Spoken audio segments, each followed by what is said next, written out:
এখানে যে দিদি পাগল ইয়ে করছে, চালনি চালছে। সকালবেলা উঠেই ঘর ঝাড় দিতে লেগে গেছি, সরি বারিন্দা উঠোন ঝাড়তে শুরু করে দিয়েছি। আমাদের এখানে সরস্বতী পুজো হবে, এর জন্য এখানে পরিষ্কার করা হচ্ছে। ইস্কি ধুলো চলছে। গণেশ হাই করে দাও। আর এখানে এই জায়গা করে এই জায়গাটা করেই হবে, আর এখানে বক্স টক্স থাকবে। এখানে আমাদের মাটি ফেলা হচ্ছে, যে পোঙাগুলো দাঁড়িয়ে আছে। কি বড় বড় ঝাঁটা আনতে হবে না, এটা মুড়ো ঝাঁটা লাগবে। মুরগি এখানে কাজ করছে, ভালো করে কাজ চালা, ভালো করে কাজ, ভালো করে কাজ, সময় ভালো করে কাজ কর, জোরে জোরে চাল, জোরে জোরে চাল। টোকালি ছাড়া পয়সা দেবো না তোদের একটাকে।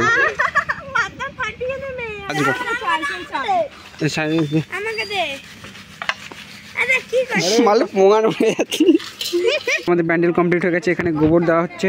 এই মালগুলো এখানে লেপছে গোবর দিয়ে। এই যে এখানে আমাদের পুরো এখানে সব গোবর দিয়ে লেপা হবে। আজকে মণ্ডপটা লেপা হচ্ছে, চাদরটা নামাতে হবে কিন্তু। আমাদের প্যান্ডেল করে আমরা হাঁপিয়ে গেছি, তো এখন যাচ্ছি, অনেক রাত হয়ে গেছে, এখন যাচ্ছি ঘুমাতে। কালকে ঠাকুর আনবো আমরা, বাজার করতে হবে, অনেক কাজ আছে। তো এখানে ভিডিওটা শেষ করছি, টাটা গাইস।